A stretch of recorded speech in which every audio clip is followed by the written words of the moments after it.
Sometimes events happen which have significant and long-lasting impact on our community, on our city, and on our region that don't go noticed to the degree that we should pay attention. It seems to me that one of those events took place this week and is really one step in a series of activities that began close to 4 years ago when the city of Madison joined with the 8 counties that make up our region in something then called Thrive, which we now know as MadREP. The cities worked very closely. Our staff, Dan Kennelly, who's helping develop the city's economic plan, with Paul Jaden here, who's the Chief Executive Officer, the Director of MadREP, and Michael Gay, who has worked very closely with us over the last several years on helping us figure out how our local economy fits into the economy of these 8 counties and our state. It's been challenging, it has been exciting, and we've had some successes. I don't want to go into all the work that's been done, but the work of this team has, for example, led to international visitors coming into the region, coming into the 8 counties, visiting local businesses and campuses, visiting the city of Madison. It has led to those who work in real estate development around the country spending time here in Madison, learning more about our city, our county, and our region. Well, one of the things that we focused on was the Madison Economic Partnership that is so critical to the success in the future of our families, of our businesses, and with it was an application that we recently submitted to the United States Department of Commerce. That application was to fund our efforts in this region in the sector of agriculture, food, and beverage. And there's a whole host of specific details, specific programs that we can discuss.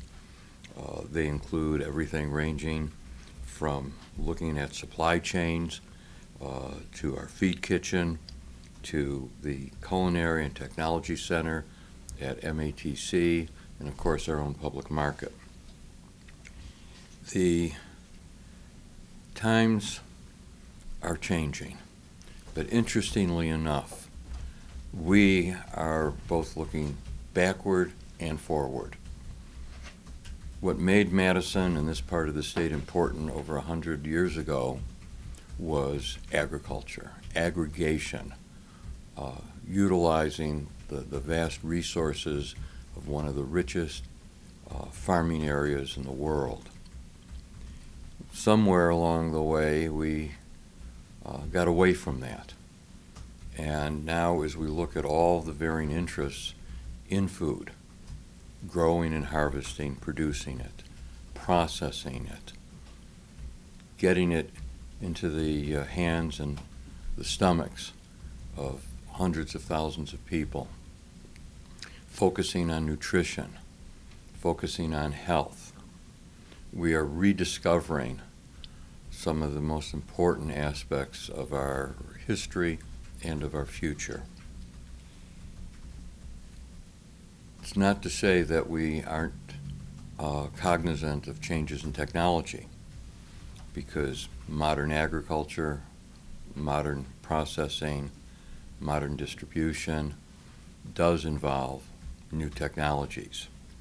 So with that, I'd like to introduce Paul, who has had the great challenge, which he's handled with incredible success, of taking academic, business, rural, and urban interests and melded them into a really great team that is going to take advantage of this new designation from the Department of Commerce.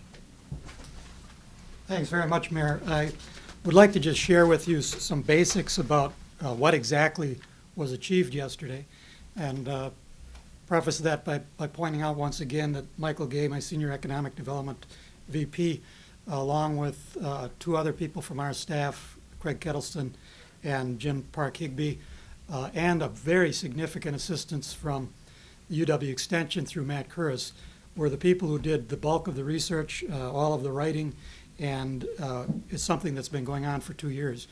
We decided 2 years ago to pursue this because I saw through our Congressman Polkan's office, that the federal government was actually taking a strategic approach to assisting regions. And this was an opportunity that we saw as something that we wanted to invest significant time and effort into, and it's turned out to be probably in excess of 400 hours of staff time. But at the end of the day, in designating the Madison region as one of the 24 regions in the country that enjoy the IMCP designation, we will have access to assistance from the federal government, and that means literally a staff person who will accompany us when we go in to see the U.S. Department of Agriculture, the U.S. Department of Transportation, Economic Development Administration, and so forth. And then once we are through the process of applying for grants, we will also be given preference in those grants. And it's not just preference in the ag, food, and beverage area. We were able to assemble 30 specific projects that we believed was designed to fascinate the judges and get them excited about the partnerships that we have in the Madison region. But we could have done the same thing with information technology. We could have done the same thing with life sciences, for instance, or healthcare and advanced manufacturing, which are our other significant target sectors. We chose agriculture, food, and beverage because of the density of those issues and because that is an area that pervades all 8 counties. And now, of course, all 14 counties, because that's the other thing that was critical here is we chose to go out and bring in 6 additional counties that traditionally are not part of our region. And I think they joined us very willingly. And so in addition to the preference and essentially the concierge service that we will enjoy on any grant that we submit to these 13 agencies that you have in front of you, we will also enjoy the benefit of significant marketing that they will do for us. We will essentially be branded a manufacturing region or an IMCP region. And I think going forward, as you look at the 30 projects, and there are links to those projects, as you look at those projects, we certainly want to focus on them. There are a variety of education projects, particularly the technical colleges. There are projects that very significantly influence the University of Wisconsin, and particularly the Center for Dairy Research. There are projects that have a very huge impact on what we're trying to accomplish with respect to infrastructure, and that's both trucking and rail, which I think we need to enhance in our region. And of course, there are local projects which get to the kinds of things the mayor was referring to that I think will significantly enhance what is already one of the most important food communities in the country, if not the world. And of course, you have the food mayor here. So we want to make sure that we're able to invest in the World Dairy Expo at the Alliant Energy Center. So we have better Wi-Fi connections, for instance. It's very, very significant concern there with respect to communication.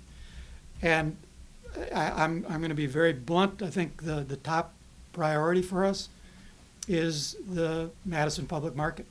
We want to make sure that we have a center of excellence here for agriculture that goes to that distribution, to serving the growers, to dealing with storage, to dealing with infrastructure issues, and ultimately dealing with retail activities and even tourism activities related to that center of excellence.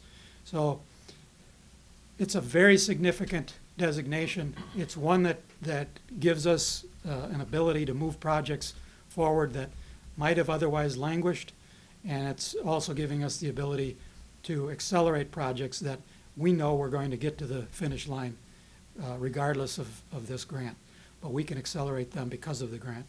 So again, to better clarify this, we are not expecting to receive a windfall of money just because of the designation. We will hope to get some seed money to assist in our grant applications. But down the road, it's all about what do we apply for. And initially, we've got about $30 million worth of projects that we're going after. Down the road, I think there will be significantly more.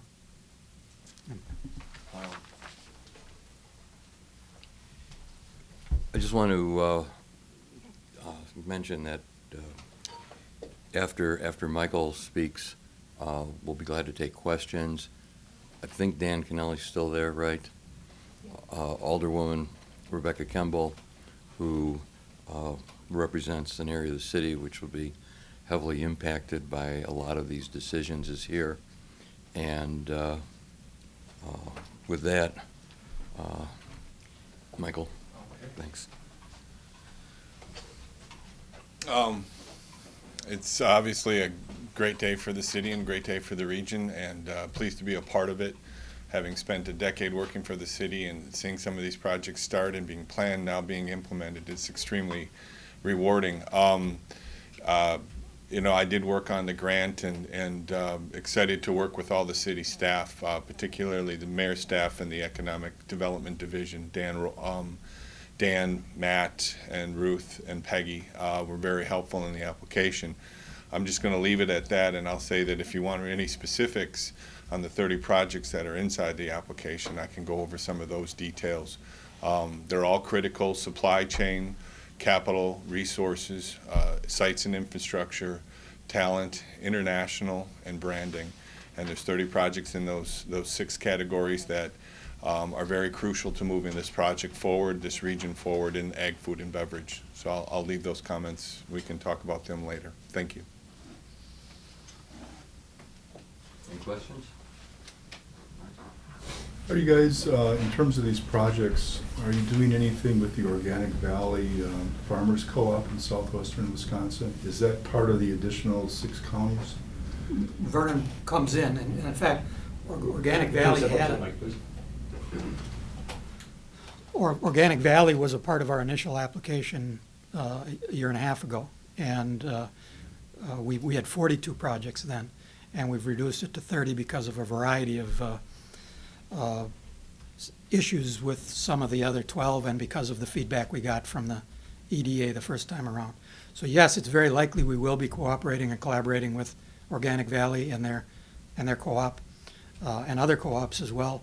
There will be projects that we'll bring back in terms of biodigesters, for instance, that were eliminated from the second round.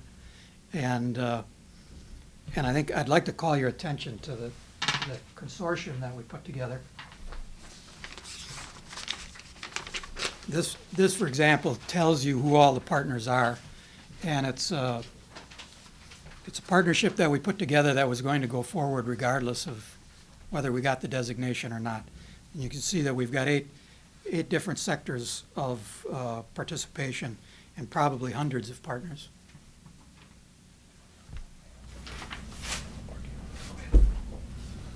Paul, do you know if, what do they call it, M8 in southeastern Wisconsin? M7. M7, thank you. Did they try to get this designation at all in terms of manufacturing? They received the designation a year ago. In fact, we're one of only 3 states that has two regions designated. And they got it on electrical components, advanced manufacturing, and ag, food, and beverage. They're one of the very few that applied in multiple sectors. When did they get it? About a year ago. So there was 12 last year and 12 this year. As far as the impact to the Madison public market, will this accelerate, I guess, time that the public will see the Madison market come? It's possible. What it does is, in all of our relationships, with USDA, with the federal government. It does enhance any applications that we may make. It simply improves our chances because it's part of an integrated, coherent economic plan.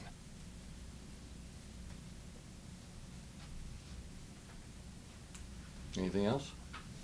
Rebecca, is there anything you wanted to add? No, I just think congratulations on the hard work. It's really exciting. The council leadership committee just met a couple of days ago, and one of our, a couple of our priorities, one was enhanced intergovernmental, interagency cooperation to do these kind of things. And we talked about the convening role of the city and the convening role of organizations such as MadREP to bring all of these pieces on the ground together to make real economic development happen. And I'm really excited because, as the mayor said, I'm up from the north side of town where there's been a group of us already doing that analysis of the supply chain, identifying potential manufacturing, bottling, packaging projects that could happen. So we're ready on the ground with on the north side of Madison to help get some of these projects moving. Thank you. Anything else? If not, again, thank you guys. Thank you. And there's a whole team that did this. There's over a dozen board members, about 18. Dane County Executive Joe Parisi's part of it. We've got representatives from all these other counties, and there's a staff that's been working on this. I'm just going to say one thing about Michael.